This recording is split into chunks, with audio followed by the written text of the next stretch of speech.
Okay, let's start. So firstly, any questions before I dive into the lecture? Uh,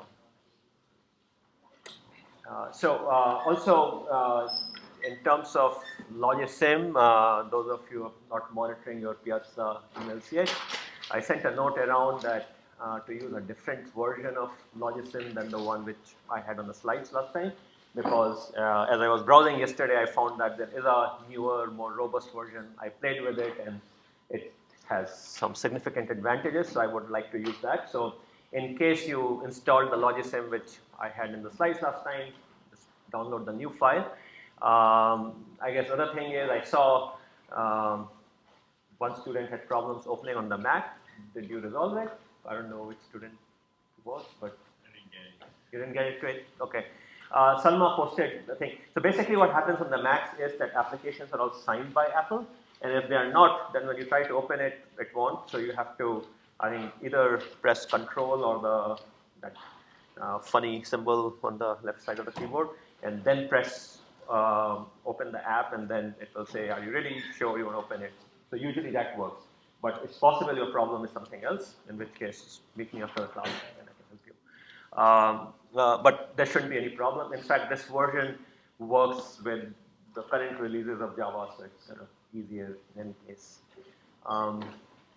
Any other questions? Okay, so we are going to move on to, so last time we saw how we can represent information digitally. We are going to move on to further in that chapter and kind of look at how we can process information digitally. So when it comes to processing information, one can think about that processing as kind of in two very broad categories. One category is one where the function that we are doing is what you can say is one which is memoryless. It has no memory of the past. So what I mean by that is you give it an input and it produces an output. In future you give it the same input, it will produce exactly the same output. It doesn't matter sort of what happened in the middle. On the other hand, more complicated systems have the property that they somehow remember something about the past. So you give them an input once, they'll give you an output. In future, you give them the same input, they'll perhaps produce the same output. As you might imagine, we, for example, our brains are in the latter category. Our I/O behavior changes depending upon what we have learned. And learning basically means we have some memory which remembers something about the past. So in this course, we'll basically study both these kind of systems. In particular, the latter type of systems are built using the former. So we'll study the former first. And they are called combinational systems. And which basically is that, like I said, they have no memory. Or another way of saying is that the output is a function only of the input and nothing else. There is no internal memory of any form, or the fancier word for it is state. That is, the system doesn't represent anything about it. So the example that I have on this slide is a simple example of that. It's basically some sort of a part of our thermostat example that the book uses. So I have a sensor which is giving the current temperature, and the user through some sort of keyboard or touch screen has entered a preset temperature. That's what happens in thermostats. And then there is this function of ours, which is the comparator. And just a sec.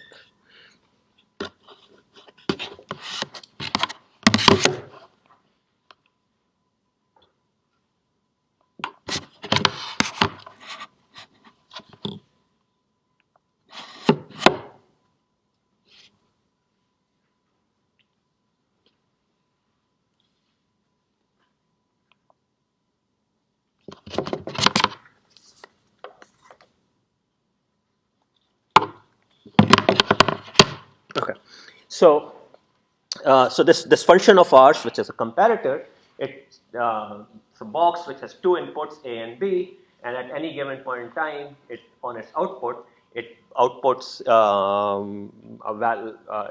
Suppose it's controlling some sort of fan, so it's outputting a value which is to turn the fan on or off.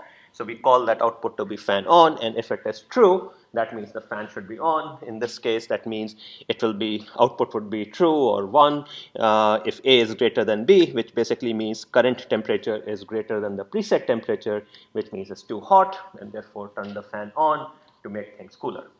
So, so as you might imagine, this system, the output will always instantaneously, perhaps with some delay because of whatever implementation we have, the output will basically reflect any change in the input. So if the current temperature rises, as soon as it exceeds the threshold that we have, the preset temperature, the output will switch to making the fan on. This kind of thing is a pure comparison, just it's a realization of a greater than operator. Okay, so there's no memory. On the other hand, you might imagine things which have memory and do some useful stuff. So I gave the example of our brain. I mean, we obviously, as we lead our lives, we learn, and faced with the same input in future, our reaction may be different than what it was today. Can you give some simpler example of a system which has memory that you might? Okay, a calculator. So in what sense? I mean, 2 plus 2 is always 4, so obviously not. I mean, you can remember the past, like if you see the past answers, you can add on to them. Yeah, so calculators, most calculators have a memory thing, right? And I can say memory plus 1, and then depending upon whatever is in that memory, obviously it's going to output something different. What about something more like what you see around us? Some example. Something like Google Ads. Something like what? Like Google Ads. Like Google's. Google Glass.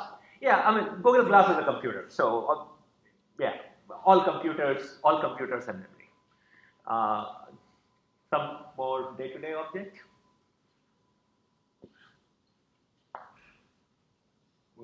whose behavior changes. Okay, I'll throw an example. Recall button on my TV remote. Right?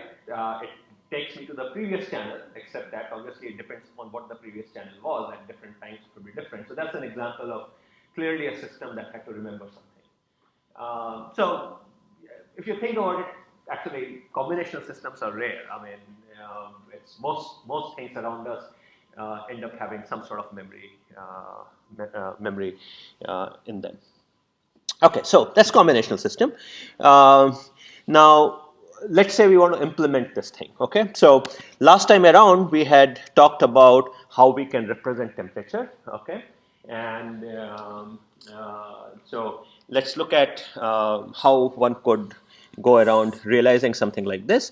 So there are 4 possible values in this particular example. There are 4 possible values of current temperature, and there are 4 possible values of the preset temperature. So the current temperature can take value 50, 60, 70, 80. Maybe we have a very crude temperature sensor, so it can only measure to nearest 10 degrees. And the user is allowed to specify preset temperature as either 60 or 65 or 70 or 75. So that's the specification given to you, and you have to design a system which will output is whether the fan should be on or off. Then the first thing you'll do is, kind of akin to the last lecture, we are going to figure out how do we map these values, these numeric values that we have, into some sort of a base binary representation. So in this particular case, let's say we decide that for the input side, for the current temperature side, 50 will be 0, 0, 60 would be 0, 1, 70 would be 1, 0, and 80 would be 1, 1. That there is nothing magical about this particular choice. We could have mapped it differently. We could have used some other form of coding, but of course in this case, it uses the minimum number of bits. It also has the nice property that smaller temperatures correspond to smaller base 2 values. So hopefully it makes life easier. And likewise for preset temperature, we again map it to 2 bits with 60 being 0, 0, 65 being 0, 1, 70 being 1, 0, 75 being 1, 1. So now if you think of my overall system, it's getting 2 bits of temperature, current temperature, and 2 bits of preset temperature. So it's getting total of 4 bits of input. And 4 bits mean a total of 16 possibilities. So I have uh, uh, listed those out here. So on the left hand side, there is a table here which you see where all the values are listed in their native form. So 50, 60, 70, 80 for current temperature, and for preset temperature, they correspond to for preset temperature, they correspond to 60, 65, and so on and so forth. So first thing when thinking about these, is we then go to our binary representation. So the right table basically lists the same things, but in terms of a binary mapping. So the first row has current temperature of 0, 0, which in our scheme maps to 50. Preset temperature is 0, 0, which maps to 60. And then we also have to decide a mapping for the output. So let's say we say no means 0, fan off means 0, and fan on, namely yes, means 1. So what that would mean is that we need a hardware which takes, if the inputs to it were 0, 0, 0, 0, it will output a 0. Or if you think in terms of, let's say, voltages, if it's an electrical implementation, then if the input, the 4 wires coming into it, if the voltages in each one of them was in between, if you recall, V min and VIL, that was a 0 range.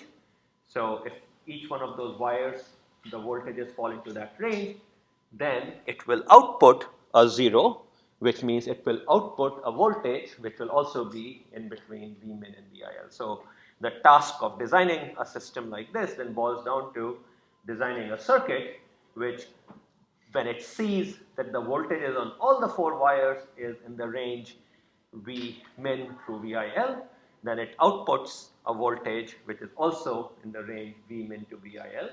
A good circuit would be one that will output a voltage closer to V min than to VIL. That's just for the first row. We do the same thing for each one of the rows. So the second row corresponds to current temperature being 50 and preset temperature being 65. Same thing holds true, except that now the inputs correspond to 0, 0, 0, 1, because 65 maps to 0, 1, and again output is 0. If we go further down, let's say we look at the last row. So there the current temperature is 80, which corresponds to 1, 1. Preset temperature is 75, which also corresponds to 1, 1. And this time around, we want the fan to be on because current temperature is too hot. So output is going to be 1. This would electrically correspond to that if each one of the 4 input wires have voltages between VIH and Vmax, and then it's going to output a voltage which is also between VIH and Vmax, hopefully closer to Vmax. Now, in this course, we will not talk about how we achieve those voltages and all that. Those of you in EE, you'll see in EE 115C. I guess a lot of CS students also take it. But imagine that somehow we get to implement that kind of an electrical circuit, okay, with those voltage properties. If it's not electrical, if it's, I don't know, a chemical computer, a mechanical computer, same kind of logic, same kind of story will hold true. So designing a combinational logic, crudely speaking, then boils down to having this list of possible input scenarios, possible the corresponding values that the output can take, and then somehow designing a system that achieves that. So we'll see how to go around doing it systematically. But in its essence, this is what sort of we need to do. So this table on the right hand side, which is an exhaustive listing of input values and the corresponding output values in terms of zeros and ones, in terms of our binary thing, is what is commonly referred to as a truth table, because it's basically telling us for every output when it takes a true value or a 1 value. But generally speaking, truth table is just a reference to an exhaustive listing of input to output values. Okay, we'll see later on that writing everything in terms of ones and zeros often gets very clumsy. So maybe we can use some other convenient base like base 16, which is very commonly used, or base 8, anything which is kind of a power of 2 gets used just to make the notation more compact. So this right-hand table is called truth table. Okay, so now let's imagine that we change the specification.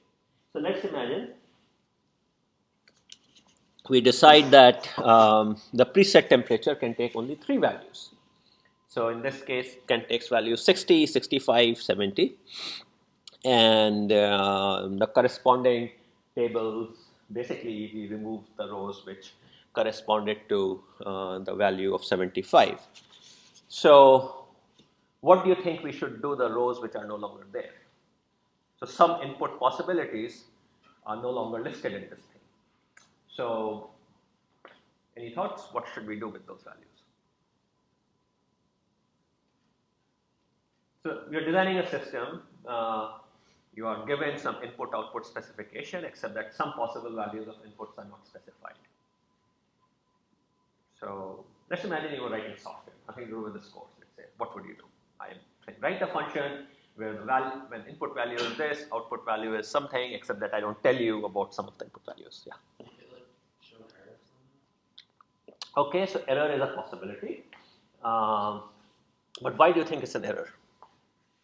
Because if you're only given certain inputs that are valid, other inputs are Okay, so the assumption you are making is that if I did not specify something to occur in the input, then you are saying it should not occur, and therefore its occurrence means that there is an error, that the user gave an error. Okay, so that's a valid viewpoint. So that's one perspective. What else do you think? You could map the input to a common output with another possible input. Okay, so you can map that input to some value, perhaps a safe value. So like maybe in our case, we don't want the fan to be on in those cases, so maybe we'll map it to a safe value. Okay, so that's a reasonable perspective. Both are reasonable. There's no right and wrong answer. Okay, any other perspective?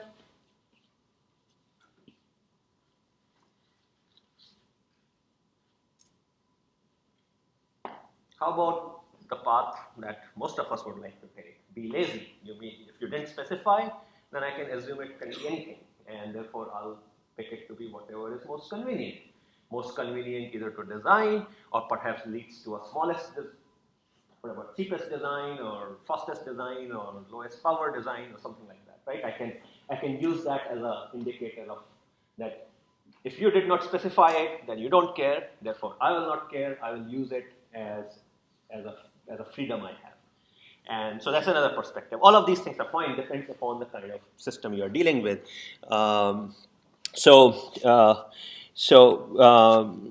Very commonly in digital design, we treat it the third way. If you don't specify, then we are going to treat it as you as in the person giving me the specification didn't care, and therefore we call it don't care. Kind of idea is that you are making the promise that this input combination will never occur, and therefore I will make use of it to optimize for something, optimize for my cost or speed or design time or things like that.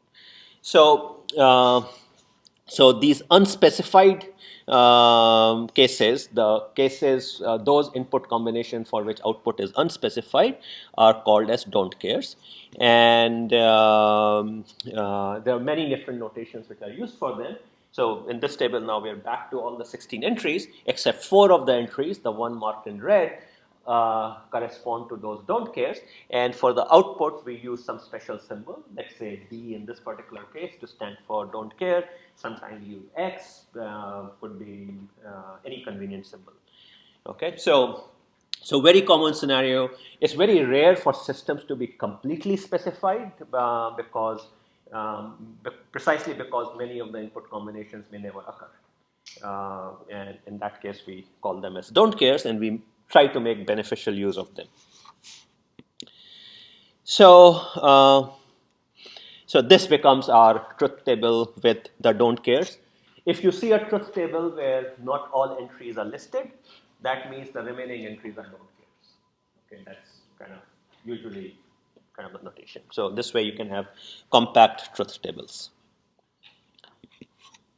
So going back to the point I had started out with, that this kind of circuit, this comparator, for example, is clearly memoryless.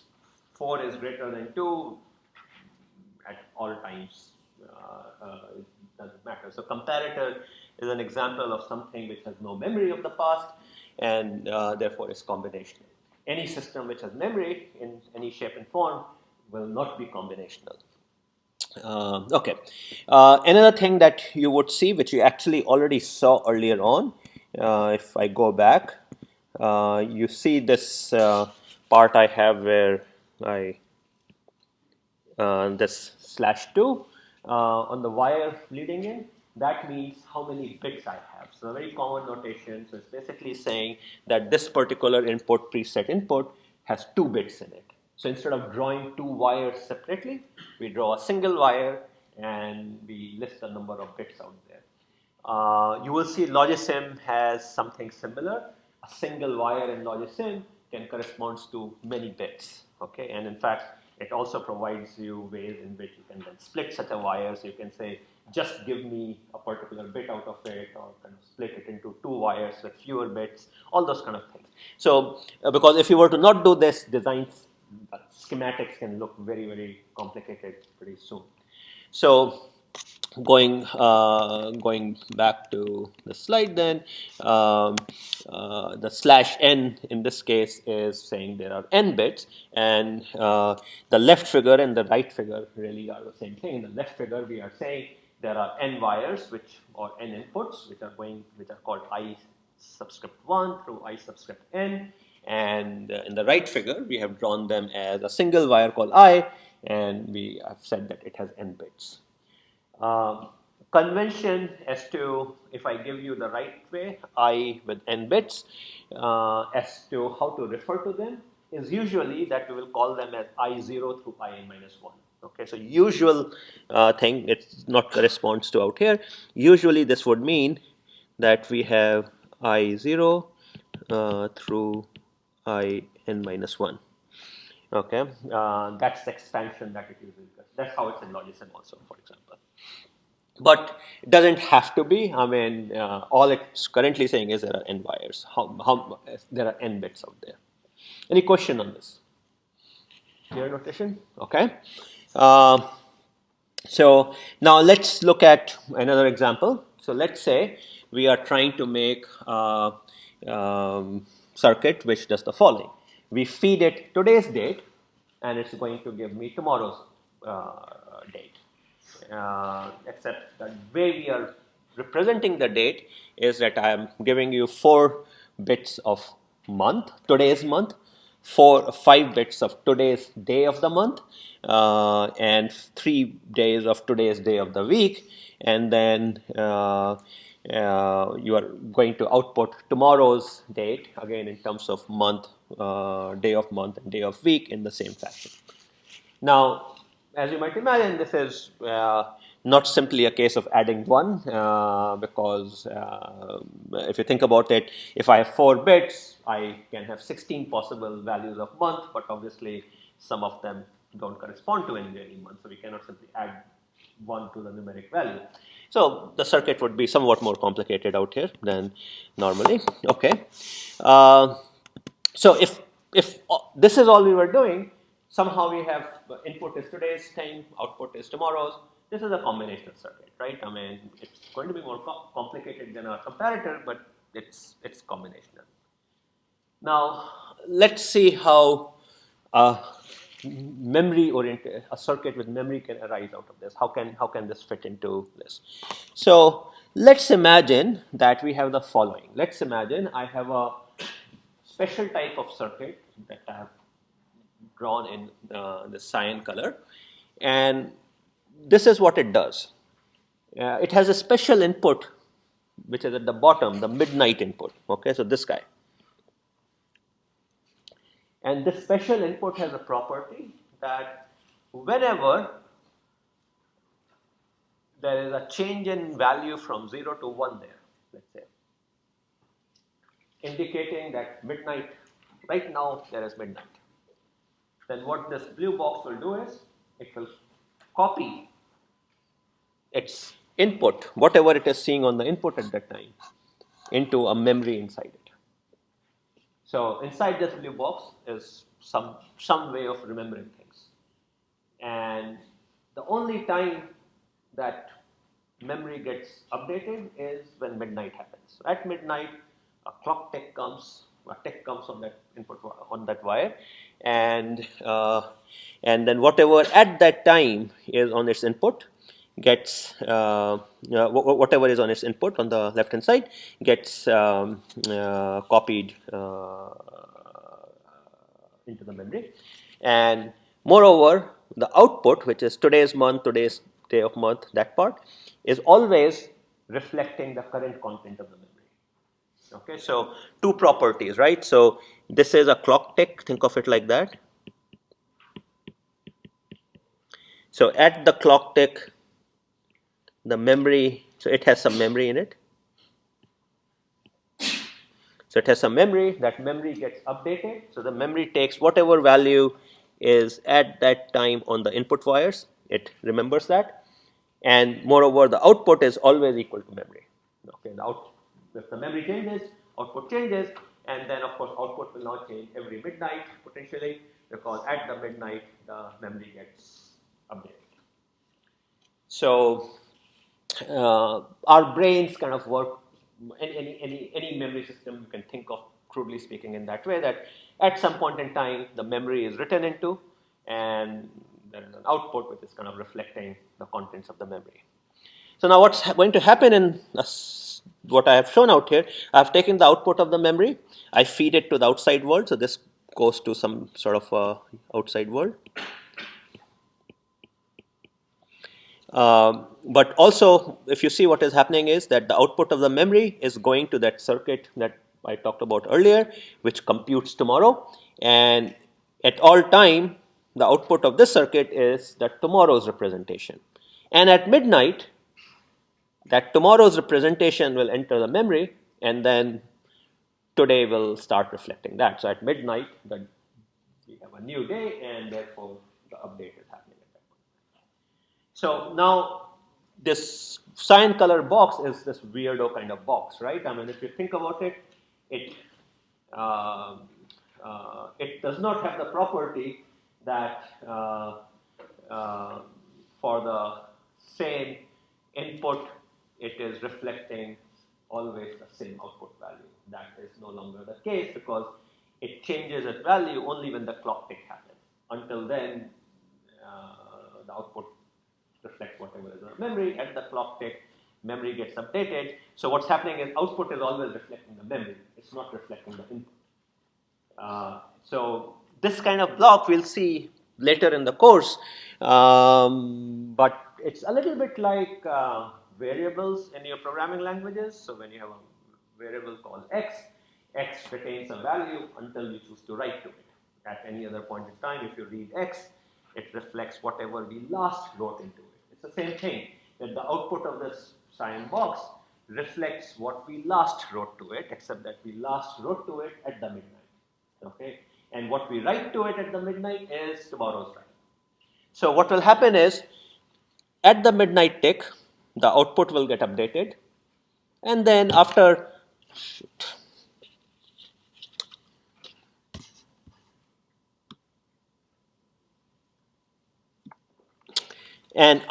some delay through the circuit, tomorrow will become then the new tomorrow.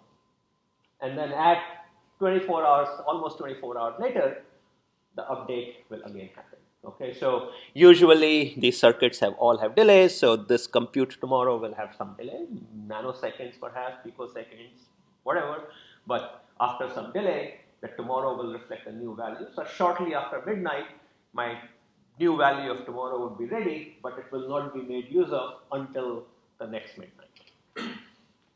So this kind of system clearly is not combinational, because it does not have the property that I was describing. It has this memory behavior. Okay, it remembers things, and the output depends upon that memory. These systems are called sequential systems. So systems which have memory are called sequential.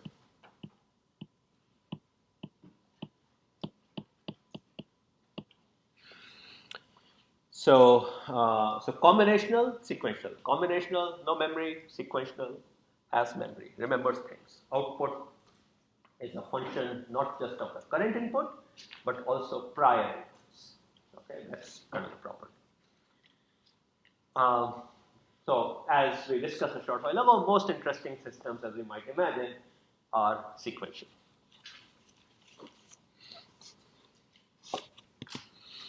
So this circuit that I made use of, I mean, I've kind of ignored how it actually will get implemented and stuff like that because it's somewhat non-trivial. But it's obviously weird. It's not like a function anymore, right? I mean, it's no longer input mapping to an output. It has this timing behavior that something happens at a unique point in time where it updates itself. There are many names when it comes to circuits for something like this. If they're called registers, flip-flops, these are two very common names which are used. Sometimes you will see them being called as latches. And the signal that you see at the bottom, the one which is labeled midnight, is often referred to as the clock signal. That is, at the clock tick, these guys update themselves. Okay, so register, flip-flop, these are.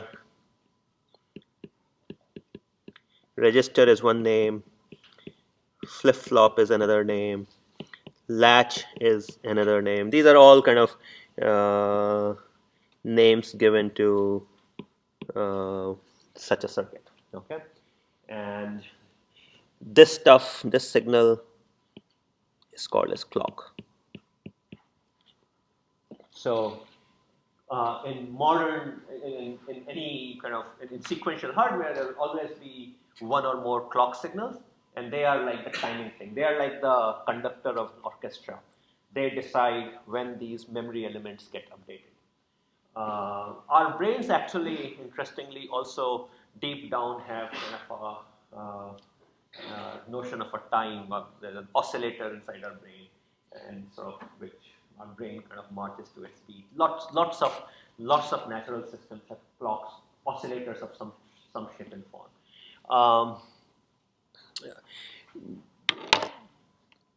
Some of you, I'm sure, have perhaps played with hardware, your computers and all. Where do you think these clocks come from? Like how do we generate these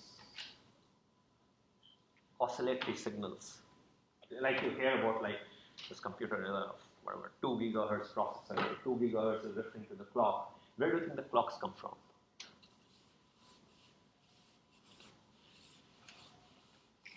It's like atomic vibration.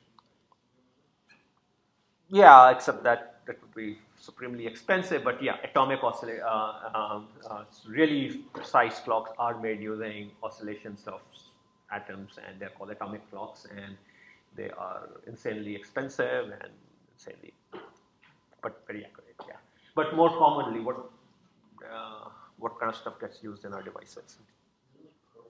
Quartz crystal, yeah. So quartz is a particular material. Its crystals have the property that if you apply voltage to it, then it vibrates, it oscillates, it mechanically oscillates, so to say, and then that in turn translates into voltages, additional voltages that you can then pick up and using some special circuits, magnify it, and then use them as clean it up and use the oscillator. So quartz crystals are the most common form of clocks which are used in our computers. If you open it up, usually they're kind of tiny rectangular silvery color pieces. They are not made on silicon chips, at least until fairly recently. So they are separate on the board, usually very easy to see. In some cases, some very low frequency oscillators, they don't use quartz crystals, but they literally use tuning forks, which I'm sure you have probably seen in your high school physics classes or something. More recently, as in really very recently, past 2, 3, 4 years, they have begun to make clocks which look like tuning forks and all on silicon. So these are called micro electromechanical systems. So these are on chip. We make mechanical structures, and they are made to vibrate.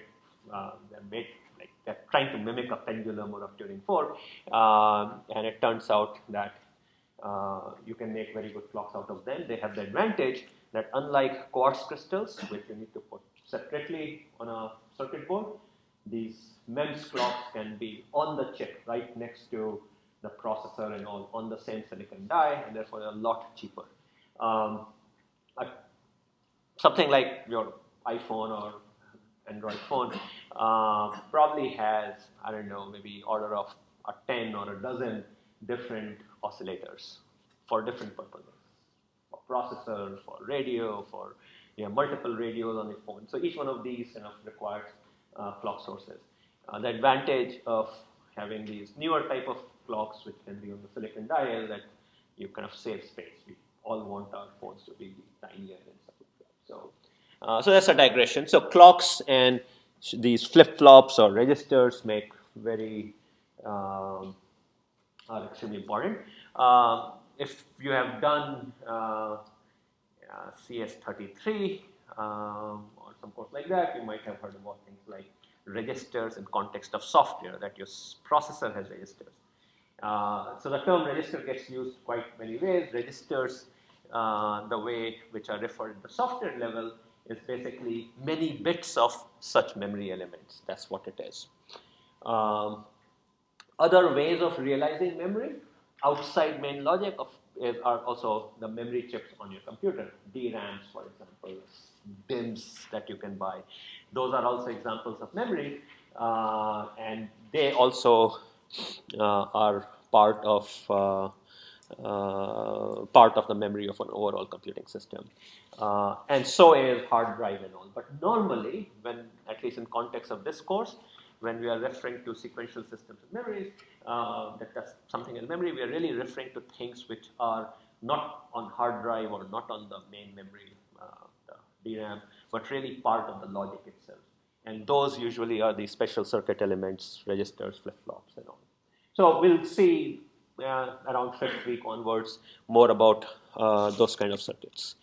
So anyway, this is register. Register has the ability to remember things, and it has a property that whenever the clock tick comes, whenever the clock signal, let's say, goes from 0 to 1, then whatever is on the input at that time, at that edge of the clock, gets copied into the memory. Okay, and output at all times reflects whatever is the content of the memory. So this kind of special circuit, somehow, if you have that, then we can create more complicated circuit around it. Any questions on this one? So our implementation of that digital calendar might look something like the following: that bluish color box, I have now replaced it by a register, and that midnight signal is my clock signal, and somehow I will arrange that the clock tick happens at midnight to achieve the desired functionality. Okay, so what we have seen, kind of recap of it. So we have seen memoryless circuits, memoryless systems, which we call as combinational. They have the property that output is some function of input, and it's the same function of input at all times. It does not depend upon any previous input. Then we have these sequential circuits, sequential systems, which have the property that output is a function not just of the current input, but also of prior input of the history. Okay, so now moving on to kind of another aspect out here, we need to design complicated things. So in engineering, one of the ways so there are several ways we cope with complexity. One way to cope with complexity is to design something simple and then keep using it again and again. So once I figured out how to do that, then I use it as a building block for more complicated things. So in software, you write functions and then, or classes with methods, and then you create more complicated things by just making use of them. Same story in hardware. You create some simple circuits, you compose them together to create something more complicated. So an example out here. So we needed a comparator.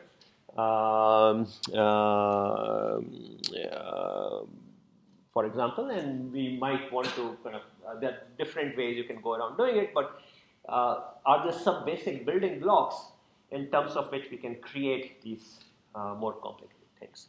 So the most simple building blocks are what are called as gates in our digital logic. And we'll see these two examples out here. They correspond to the most simple possible operations that you may imagine on in a binary logic system, something which has true and false values, or 0 and 1. So what's going on out here is the following. We have a thermostat which is giving out that whether the temperature is high or not. And then we have a calendar which is giving out today's day of the week. And then we basically say if today's day of week is equal to Sunday, so I have some sort of an equal block. I feed it into the special symbol, which is a not block. So not is the logical not. So if input is 0, output is 1, or if input is false, output is true. So it just does a logical negation. So we are basically, at this stage, we are saying, if you look at this signal, it's basically saying that today is not Sunday. Right? So this guy will take a value of true or a value of 1, for example, if today is not Sunday. The AND block is a logical AND. It's the ampersand operator in C or C++ or Java. So it's basically saying if both the inputs are true, then the output is true. So in this case, we are basically saying that if today is not Sunday and temperature is high, then turn the fan on. Okay, so that's kind of a logic visualization. So what we see in this case is two examples of very simple gates: NOT gate, or which is also called as inverter. We call it inverts things, and this is an AND gate, two input AND gate specifically. You might imagine AND gates with more inputs, 3, 5, whatever. So this is a way by wiring things up. I'm creating something more complicated out of something simple, and that's a starting point. We'll see that how, in a sense, with a very small repertoire of simple gates, I can implement arbitrarily complicated things. In fact, using just an AND gate and a NOT gate, a two input AND gate and a NOT gate, or whatever, a supply of two input AND gates and a supply of NOT gates, I can create anything, any digital logic system. We'll see very shortly how that can be done, but essentially saying that this corresponds to a universal set of gates, these two. In fact, even further, if I were to give you just this gate, which is what is called as a two input NAND. So what it does is, if both the inputs are true, it outputs false. Otherwise, it outputs true. Okay? So both inputs true. So it's an AND followed by a negation. Just an infinite supply of this two input NAND gate is sufficient to create any type of digital system that you might imagine. Okay, so it's a universal gate. So we'll see. So the trick in designing then boils down to is that we create useful functionalities out of these simple gates. Then we start using those useful functional blocks as to build more complicated things and get more complicated things, and so on and so forth. So, like for example, maybe out of these, I'll first try to create things like comparator, adder, things like that. And then using those, I can start creating all sort of arithmetic systems or things like that. So I can just start building things up gradually. So that's one way of coping with complexity. Can you think of any other way?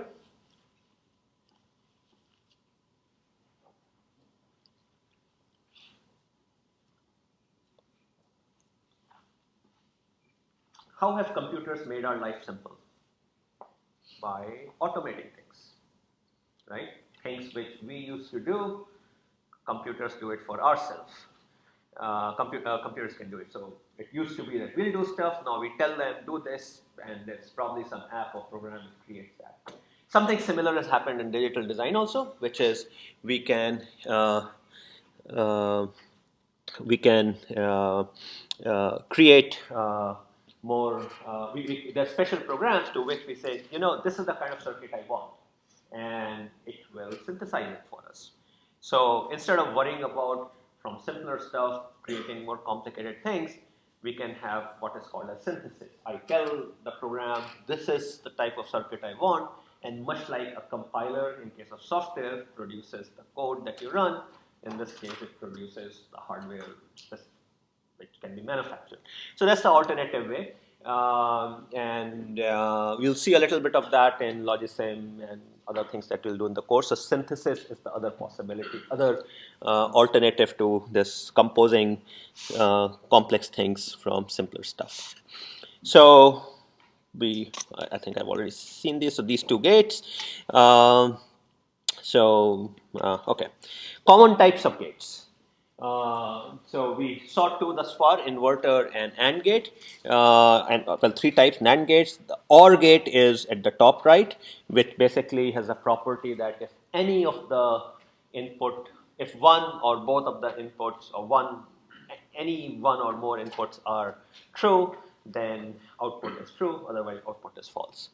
And we see NAND gate, NOR gate, which is basically the gates followed by negation. And then finally, we see an XOR gate.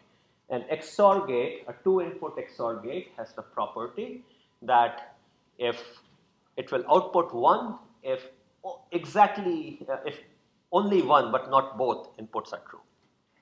So, and if you have XOR gate with more than two inputs, then it basically says if an odd number of inputs are 1. Okay, that's how it is defined. You can think of like if there's a 5-input XOR gate, there are many different ways of defining it, but the common acceptable definition, commonly used definition is that a 5-input XOR gate is going to output true value if either 1 or 3 or all 5 input values are true. Okay. There are some alternative definitions also, but that's the one which is accepted. So these are, and for AND gates and NAND gates, you can imagine versions with more than 2 inputs. Also, in fact, in Logisim, all of these gates come with you can have 2 inputs, 3 inputs. I think up to 5 or 6 inputs that they allow.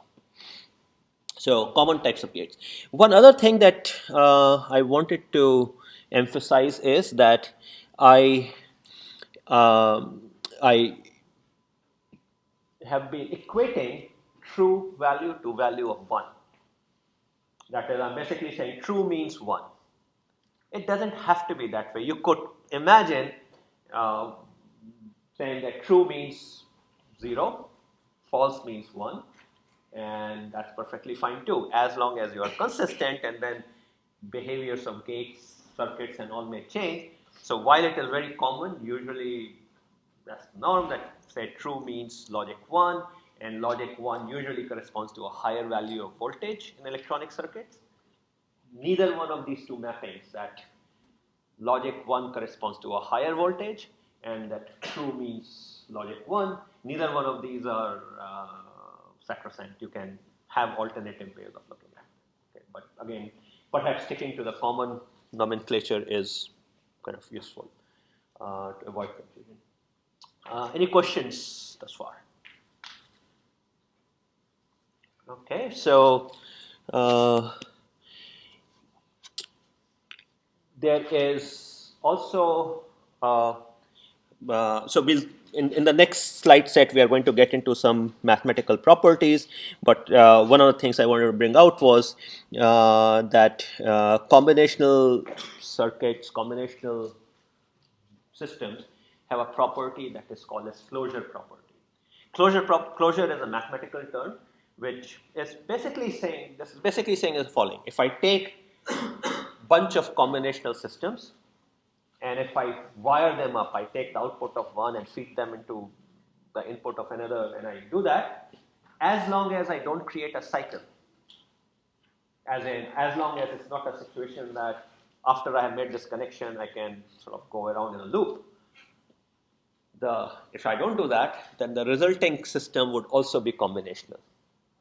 But if I have a loop, then I may have a memory as a result. So actually, that gives you an indication of how one can create systems with memory, systems with sequential behavior. You do them by creating feedback loops, creating somewhere along the way output of something is connected back to input, and there is a loop that gets formed. So the example that you see out here, there is no loop. I mean, I have output of CL1 feeding to input of CL2, but there is no loop. If I can go from one input to an output and kind of never go back. So lack of loops always guarantees that you have a combinational circuit. Presence of a loop may result in a sequential circuit. Doesn't have to, depends upon the specific nature of the loop, but presence of a loop can result in a sequential system. So looking at this, the left figure is clearly combinational. I've wired up two combinational systems, but there is no loop, and therefore it's combinational. The right hand case, you see there is a loop here, because if I trace this thing like this, so I have a loop. I followed the path and I kind of ended up where I started. So I have a loop in this particular case that usually will, barring some rare cases, will result in a sequential system. In fact, those registers that I talked about, or those flip-flops I talked about, deep down, all they are is, they usually are these AND gates, NAND gates or something, wired together in a loop. Okay, so that is how we create those registers. But then they are so commonly used that we call them registers and then forget about it. But deep down, that's what they are. They are basically our ordinary combinational AND gates or NOR gates or something like that, wired together in some loopy structure. So, so right hand side, the strictly correct answer to it, is it combinational? Maybe. Is it sequential? Maybe. It depends upon the specifics. The left hand side is guaranteed to be combinational, provided the two boxes themselves are combinational.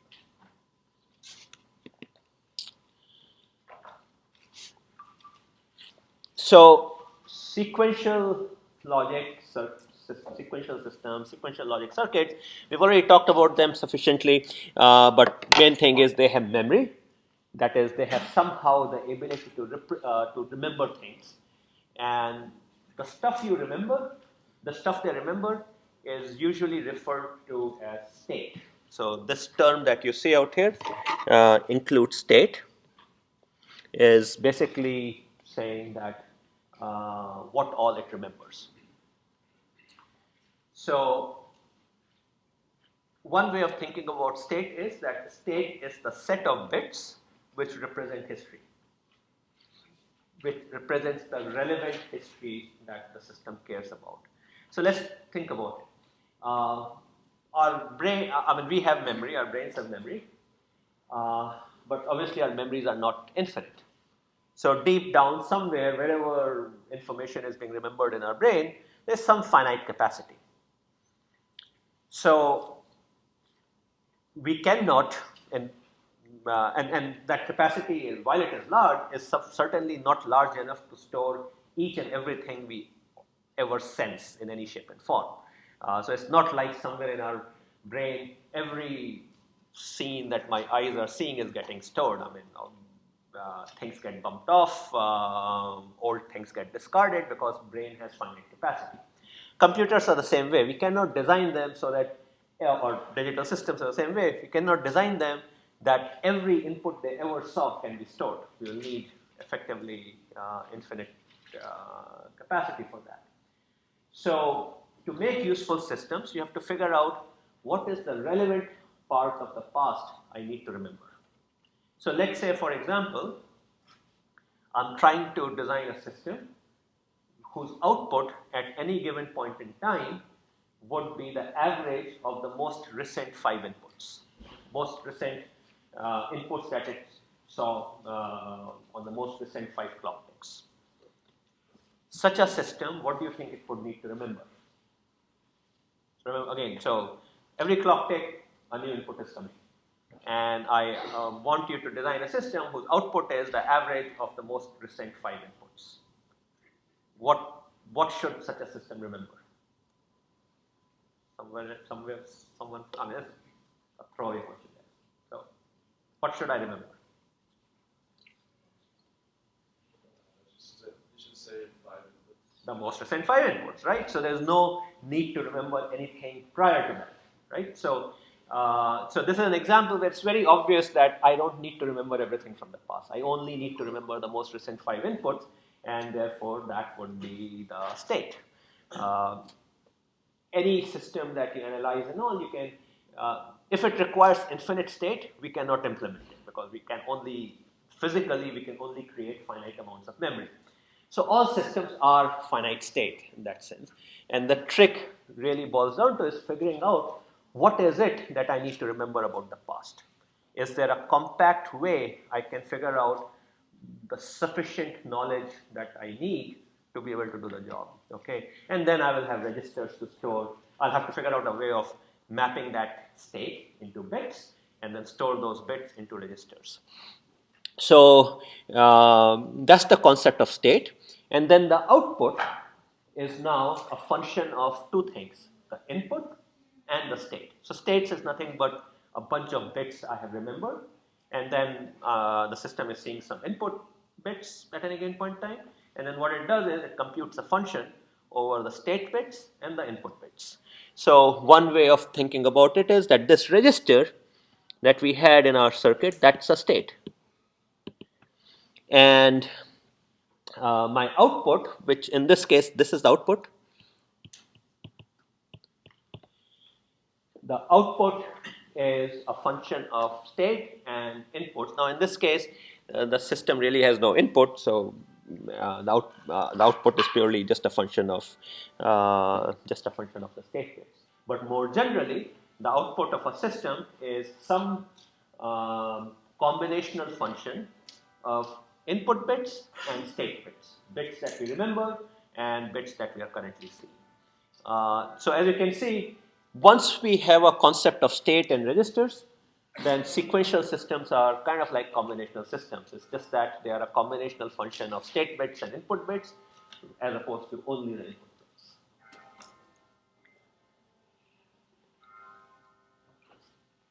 One final thing which we'll see, that a very common way of designing sequential systems is what is called as synchronous or clock synchronous. And these are systems whose memories are updated on a clock tick, as we kind of saw that midnight clock that I talked about. There are more generally, sequential systems don't need to be like that. They don't need a clock. Anytime there is a loop in combinational circuit, there is a possibility of memory emerging, but that's rarer. Our brains actually don't have clock in that strict sense, but most digital systems that we implement currently on silicon chips and all, they have this clock. On the clock tick, the registers update their value, and then the computation proceeds. So the design that we will do, the kind of designs we'll explore in this course will be of this nature. They will be synchronous, still be synchronized to a clock. And the reason we do it that way is because it makes life really, really simple, as it turns out. Okay, so this was a quick tour through how we can process information. So to kind of recap, then we have combinational systems. Then we can put together combinational systems to create bigger combinational systems as long as we don't create loops. And our starting point are those really simple combinational things that we call as gates, AND gate, NOR gate, NAND gate, those kind of things. So using those, we can build up more complicated things. And then the other category of systems is things which have memory or sequential, and they are created because of loops, and a closely associated concept is that of clock. That is, if memory is updated only on a clock tick, then we call it a synchronous system. If memory can be updated at any arbitrary point in time, then they are called asynchronous system or clockless systems. So, so what we'll do next is to start looking at how to design combinational systems. But since we're kind of at the halfway point, a little bit past halfway, let's take a 5-minute break so that we all. Okay, let's restart. So, several students pointed out to me that I did a bit of a mess up in my slides. The link I have detailed instructions at, it points to last year's homework, which is obviously wrong. There's no homework this week. Okay, so you just need to install LogiSim and bring it there. Now, those of you who are having problems in the Mac, it seems like your problem is the following. You are likely running Yosemite still, 10.10. So your version of Java is not up to date. So what you need to do is go to Java website, download the latest version of Java. What happens is that since Java is full of security holes, Apple keeps removing, basically they keep invalidating it. So your Java itself is not running. So you need to just update that. So Oracle's, if you just Google for Java Oracle, you'll get to the website, download the latest version for Mac, install that.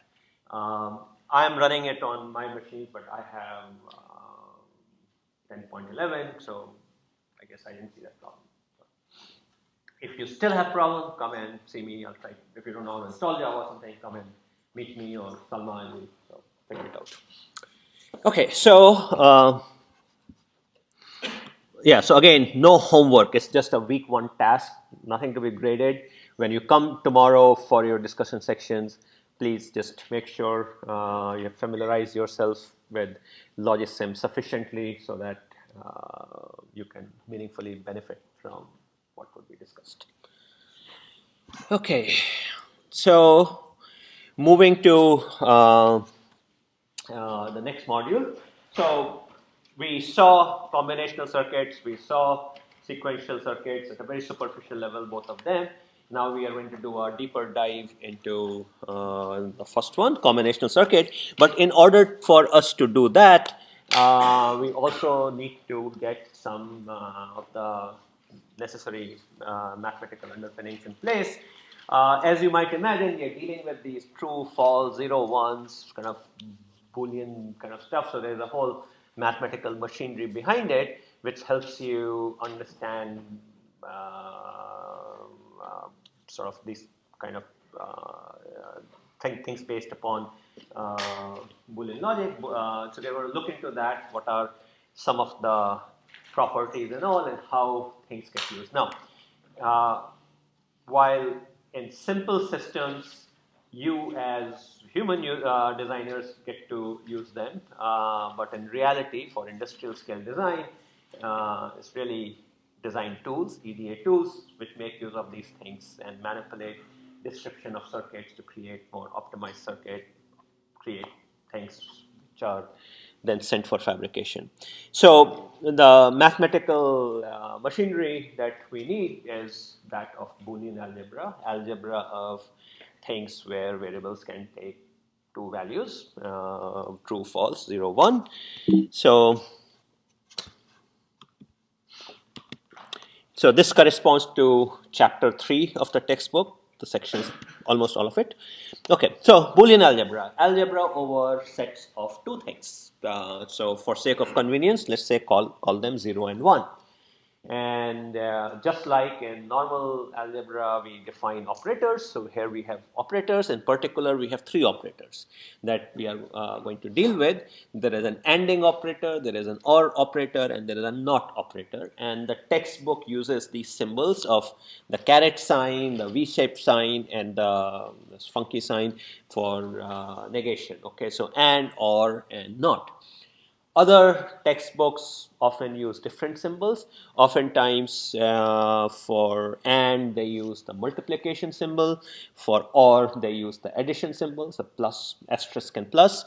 And for negation, sometimes people use the exclamation point, sometimes they use a bar on top, and sometimes they use a tilde signal. So those are other common things. So just to write it down then.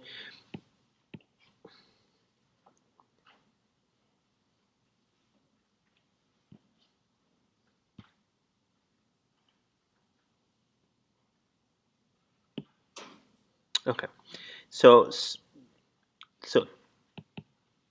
and sometimes get written as asterisk, or sometimes gets written as plus, and not sometimes get written as exclamation point. In programming languages we kind of see that, and sometimes it gets written as like a bar, which means a negation. Now I would highly encourage that you stick to the notation that we have out here. Clumsy yet it may seem, there's a reason behind it. That is, while and may be represented as a multiplication, the properties of multiplication don't always apply. So sometimes if you're using the multiplication kind of syntax, you may accidentally apply properties from normal arithmetic which don't actually hold true in this domain and will get incorrect results. So so while in previous quarters I have totally prohibited the use of any alternative symbolism, but I will be more relaxed this time. But just for your own good, it's probably better to stick to the symbol. So, and operation, or operation, and not operation are basically intuitively corresponding to and means both inputs should be true, or means at least one of them should be true, or one of them should be one, and not means that we are negating things, logical negation. The variables out here, A, B, these kind of things, are referred to as literals. So, so we have operations, we have constants 0 and 1 corresponding to false and true, and we have literals, which are like variables in our programming languages. So far straightforward. Yeah, so this is some other additional ways. I mean, or is sometimes also a vertical bar, and is sometimes the ampersand sign. Okay, if I have a bunch of things being all together like this, then the notation sigma is used, and when a bunch of things are being ANDed together, then this pi notation for multiplication is gets used. So these are just common syntactical things. Okay, so now let's talk about how we have what use we make of this thing. So let's say we are designing a combinational circuit. So I could certainly, and in this particular case, the circuit we are seeking to design, system we are seeking to design, is what is called as a majority circuit. So a majority circuit is basically we can have an English language description. So in this case, it's a 3-input majority circuit. It's taking 3 inputs, A, B, and C, which can each take values 0 and 1, and it's basically saying output 1 if more inputs are 1 than 0. Okay, so if majority of the inputs are 1. So it's kind of a voting circuit. If two or 3 of the inputs are 1, then we are going to output 1. If not, we are going to output 0. So you can imagine many different ways it could be used for. So that's an English language description. In the previous slide set, we saw how we can translate this thing into a truth table. So I can have a truth table description that's kind of shown out here.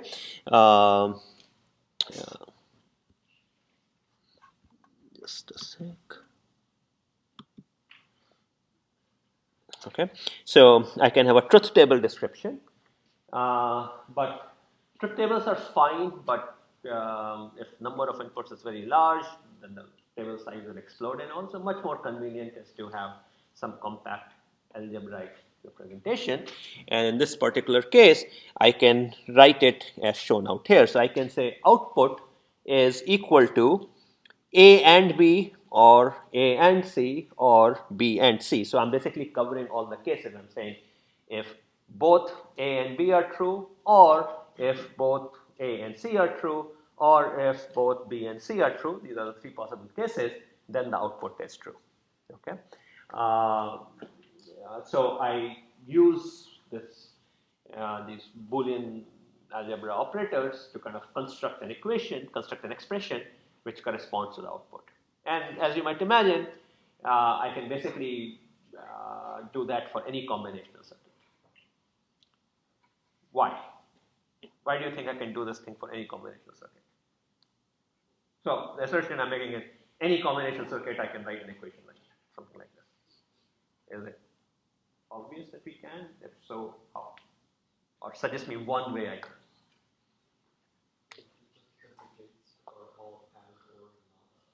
No, the gates don't have to be all and or nots, for example. So that's not true. But there could be XOR gates. There could be. I can have other types of gates. So that's not. But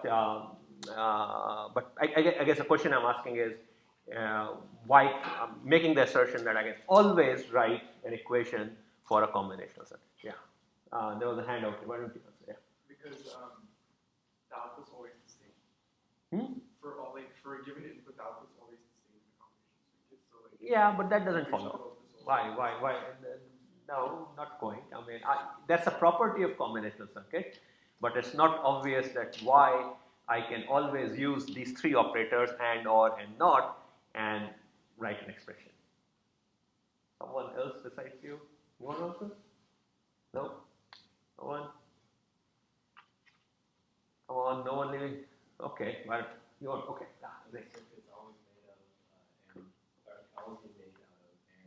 No, that's a circular argument. I said they can be made, but I have not shown you it can be made. So in a way, I'm asking you that how can it be made? Yeah. There's always inputs and outputs. You can always represent that as an equation. I can represent them as an equation, yes, but why do you think and or these three operators, and operator, or operator, and the not sign is sufficient? Because they represent everything you can do to manipulate ones and zeros? No. I mean, you are making a leap of faith that that's all we can do. Because you can make any of the other things with combinations of those three. That's exactly what I'm trying to ask you to prove.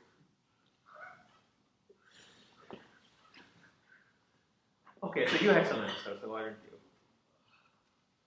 Or it wasn't? Well, I was thinking because it's a combinational logic circuit, there's a finite amount of possible outcomes. And then you can, since it's always finite, you can always divide it up into a truth table or some sort. And then you can divide that up also into a binary set of zeros and ones. And then that's Boolean algebra. Yeah, so I think your intuition is in the right direction. So look, so firstly, does it follow that I can always write a truth table? Anyone disagrees with that? It sure can, right? I mean, for every possible input, I can. Some of the rows of this table are going to have an output of 1. Some of them are going to have output of 0. That's the only possibility, right? Output can take value 1 or 0. If it's a don't care, I'll deliberately make it something because you don't care, so let's say I'll make all of them to be 0. Agreed? So I have a truth table where I have some rows which are 1, which corresponds to true cases, other rows correspond to false cases. And I can always write an expression where I can say, for each row whose output is 1, I basically take an ANDing of that because those are the possible cases where the output can take a value of 1. So I can basically say in this particular case, if you look, so I can say which are the rows which have output 1, 0, 1, 1. So I would say, aha, that corresponds to A having the value 0, B having the value 1, C having the value 1. So that's case number 1. That means not A and B and C. So that's one case. Or this case, 1, 0, 1. That means A and not B and C. And likewise, I have a bunch of other cases. So I can basically take each row, think of each row as a case, write an expression for its input, and then OR it with the other cases. So one of these cases has to be true because input can only take, if the input doesn't take any one of these cases, then it's 0. So output could be 0. So I can write an expression out here which would look like the following. Case number 1, not A, B, C. Case number 2, so or A, not B, C. I'm using that other notation out here, so apologies. Case number 3 is or A, B, not C. And final case is A, B, C. Now let's say input decides to take the value 0, 0, 0. Then all these 4 cases will be false. False altogether is still false. I'll get output of 0. So if input takes a value which corresponds to one of the 0 rows, this expression will result in a value of 0. If input happens to take a value corresponding to one of the 1 rows, then this expression will give me a value of 1. So, and I can do this game for any truth table. Give me any truth table. I'm going to just focus on the rows whose output is 1 and then write terms corresponding to their input and then OR them together. And therefore, for any combinational system, it is sufficient that I can write a Boolean expression, Boolean algebra expression, in terms of AND, OR, and NOT. So these 3 operators collectively are sufficient to express any Boolean, any combinational circuit, any combinational system. One thing you will notice is the expression I have written is different from the expression they have, right? I mean, besides the syntax, I mean, the expression they have is AB plus AC plus BC. It turns out mathematically these 3 expressions are identical. You can check them because take any value of A, B, and C, you will see that they produce the same output. We will see why they are equivalent later on, but basically through some algebraic manipulation, you can convert one to the other. Not yet obvious, obviously, because we haven't discussed it, but one can.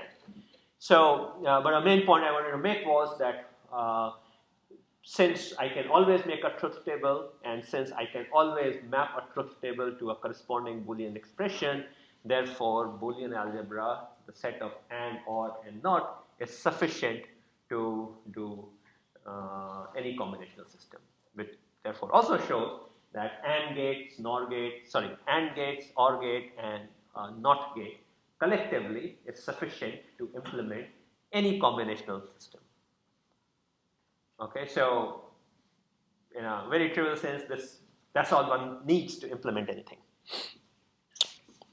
Any doubts on this thing? Is it sort of now obvious? So those of you who are answering, yeah, we can do AND gate, OR gate, and all, right? But we have never proven that. Okay, so this sort of intuitive proof is basically saying that, look, yeah, any truth table can be implemented using this because we are listing all the cases.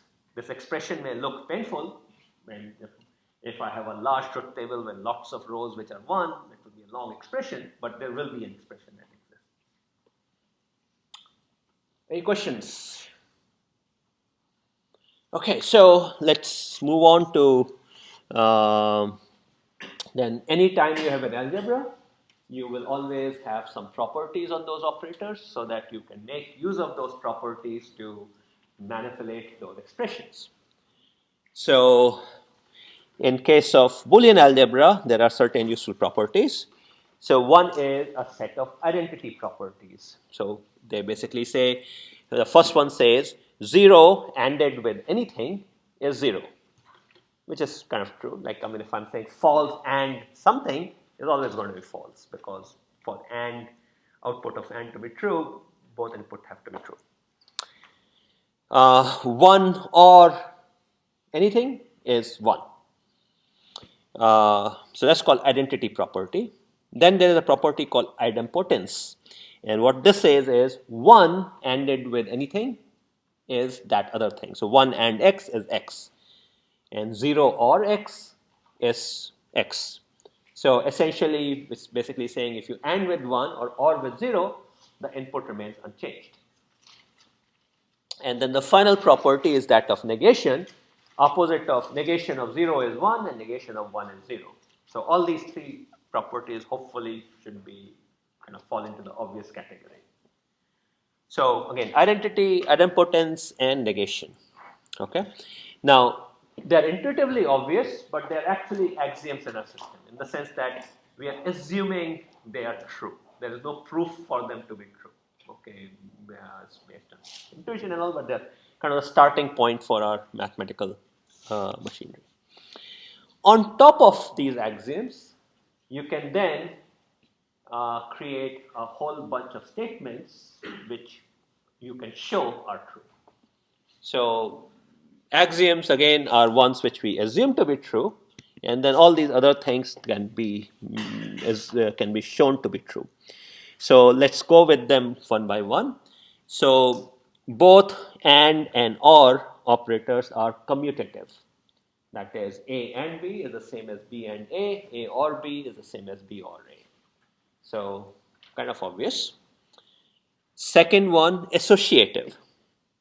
So associative is saying that X and Y and Z, I can do them in any grouping. Okay, so I can either first do Y and Z and then AND it with X, or I can do the other way around. And the same property holds true for OR. Thus far, it's kind of like our plus and multiplication. Both plus and multiplication are commutative and they are associative. Third one is distributive. So what this is saying is that AND distributes over OR. So X and Y or Z is the same as X and Y or X and Z. And OR distributes over and. So X or Y and Z is equal to X or Y and X or Z. In normal arithmetic, are both plus and multiplication distributive over each other? That is, does plus distribute over multiplication and does multiplication distribute over addition? Which one doesn't? Plus over multiplication, right? A plus B and C is not A plus B times A, okay? Whereas here it does. And this is what I was referring to, that if you are using the multiplication in lieu of and addition in lieu of or, you better be careful because in this case, distributivity works both ways. In normal arithmetic, it does not. So that's distributive. Idempotence, X and X is X, X or X is X. Absorption, X or X, X and X or Y is X, and X or X and Y is X. Combining, and then finally the most important one, De Morgan's, these two properties. I say the most important because this gives us a very nice thing, as we'll see very shortly. So what is the left one saying? Left one is saying that if I AND X and Y and then take a negation of that, so I do an AND operation followed by a NOT operation, that's the same as taking a NOT operation on the two input and then ORing them. So I can, so another, what this is basically saying is,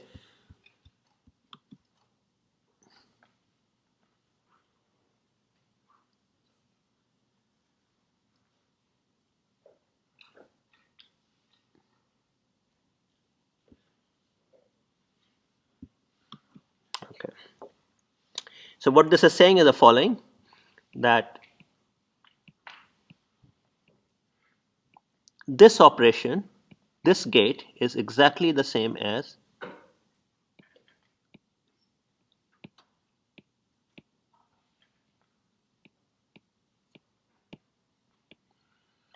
so if I have an AND operation followed by an inverter followed by a NOT, it's the same as first inverting my inputs and then doing the ORing operation.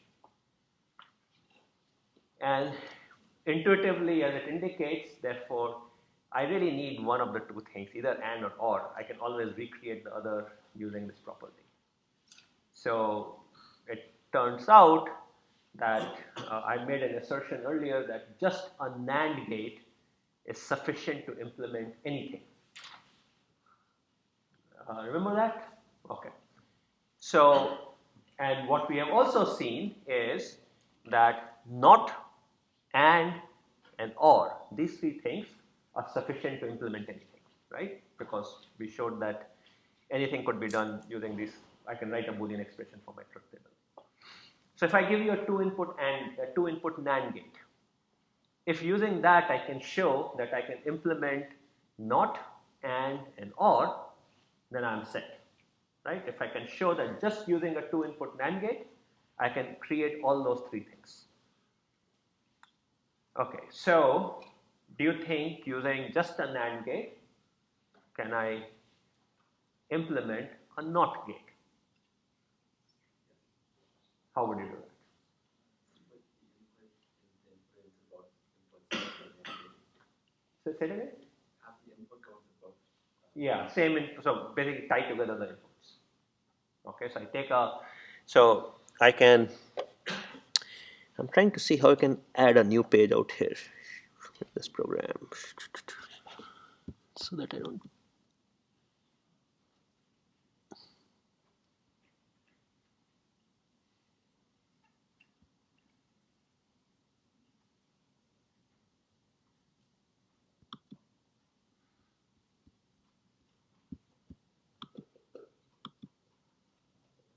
Okay, so I'm making the assertion that this is a sufficient set of things, and I'm going to making use of those properties. So first thing I do is I can show that if I have this, then this is the same as this, because if this is x, then this is not x. So if x is 0, then it's 0 and 0, which is 0, followed by a negation, that gives us a 1. So if x happens to be 1, then I have 1 and 1, which gives me a 1, negation of that is a 0. So this property clearly holds true. Can I make an AND gate out of a NAND gate? So using just those NAND gates, can I create an AND gate? So this is what I want. On the right hand side, I want this guy.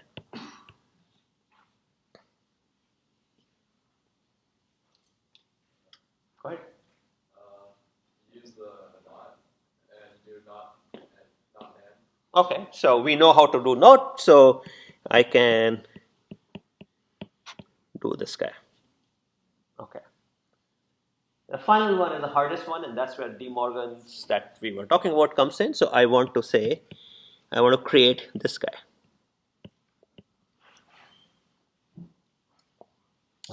Now, this is where that De Morgan's property comes in. So let's go back and look at what it said. This was a De Morgan property. De Morgan's property was telling us that, so let's look at the right one. The right one is saying that not of x or y is the same as not x and not y. So let's, okay, my iPad has run out of power. So if we look at, I'm going to use the board for this then, let's see. So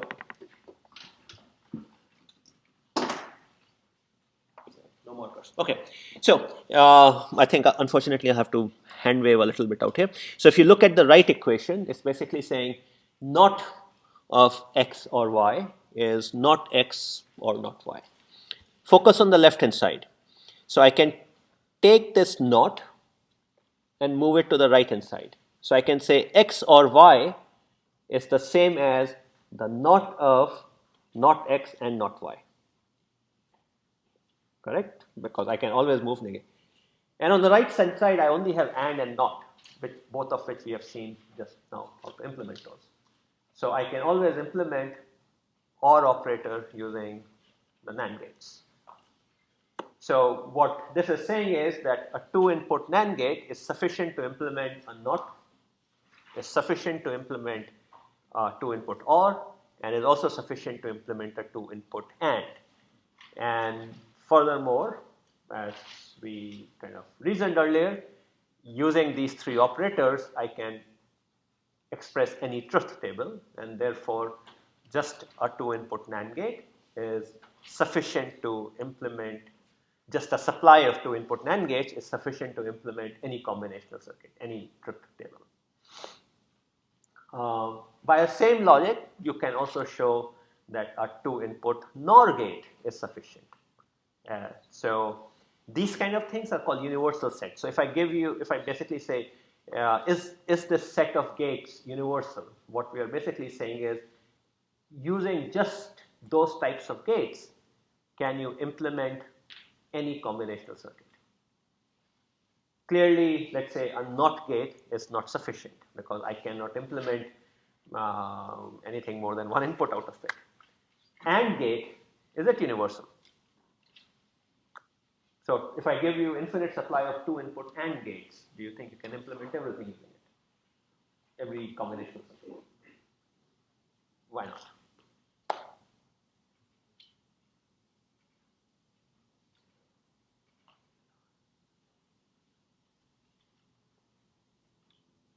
Okay, so let's start. Can I implement a NOT using just an AND? I never can. I mean, you can try whichever you want, but you just cannot. So just right there we fail. Okay. XOR gate. So anyone recalls what was XOR gate?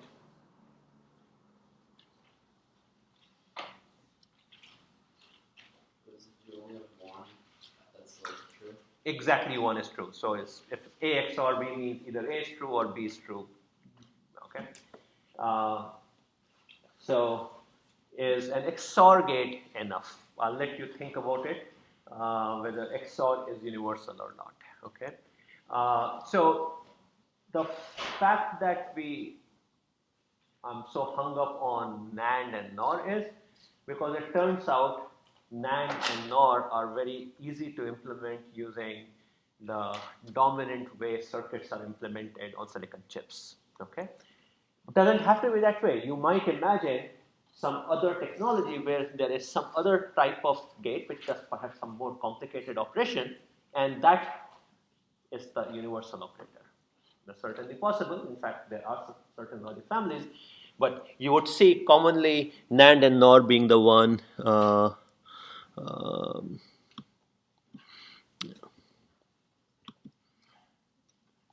NAND and NOR being the one which are focus of attention because so-called CMOS technology, which is how electronic circuits are implemented on silicon, those gates are very easy to implement. So going back out here, these were the set of properties. Most of them are sort of relatively obvious. The final one, like I said, is the one which lets us move between the world of AND to the world of OR vice versa. Proving these things in terms of the axioms, one way you can, so firstly, so let's say I want to say prove the left version of the de Morgan's theorem. So one trivial way of doing it is you just make a truth table for both sides. So you look at the left one and say, okay, X and Y can take 4 possible values. Let me compute all the 4 cases and see whether they match the right hand side. So that would be kind of an approach of exhaustively listing them. If you want to do it algebraically, you can always use the previous properties and show that can be done. Now, one little tip, as you are playing with these things, you will find that it would be nice to have a system where you can do Boolean algebra. So how many of you have used Wolfram Alpha, or at least heard of them? Okay, fair number. Wolfram Alpha does Boolean algebra perfectly fine. Okay, so that's a place where you can easily, with symbolic things, so you can feed some expression in terms of A, B, X, Y, whatnot, and it will kind of manipulate it. So very useful for a course like this. There are obviously design tools which do this thing for more professional hardware design, but Wolfram Alpha is kind of a cheap way of making that work out for you. Okay, so So look at the De Morgan's one. So like I said, I can always prove it by exhaustively listing both left-hand side and right-hand side. So what we have done out here is x and y collectively can take 4 possible values, 0, 0, 0, 1, 1, 0, 1, 1. I evaluate the left-hand side for all 4 cases. I evaluate the right-hand side for all 4 cases, and you can see that the 2 columns match. So clearly the 2 are equal. But you can also kind of do this proof algebraically if you so wished. Let's look at what kind of things one could do with these properties. So what I have done out here is I started out with this expression, which basically said f of a, b, c, some function of 3 inputs, is this complicated looking expression. And then since I'm running out of time, so I'm going to restart on it, but basically through a sequence of algebraic steps, those properties that I had mentioned, I convert it into this expression at the bottom. So you can show that you can go from this complicated looking stuff to kind of this somewhat simpler looking stuff.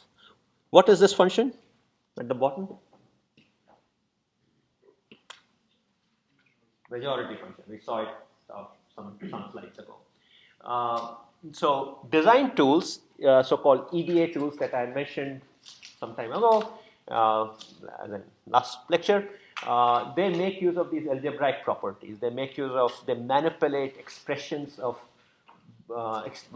algebraic expressions in terms of these and or operators. They represent them using some efficient data structures. They manipulate them so that they simplify it. So the idea is that usually when the designer starts out with a specification, then there would be some messy, complicated set of Boolean expressions.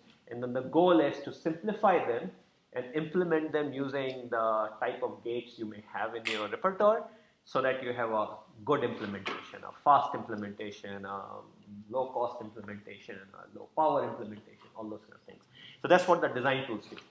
What you'll see in the next lecture or two is a bit of how we can do it manually. But again, sort of manual stuff is just for educational purposes. That's not how we do it in real life. So we're going to stop out here. See you guys on Tuesday. And again, if you're having problems with Logisim, come and see me. I'm going to be still around in my office for a while. So.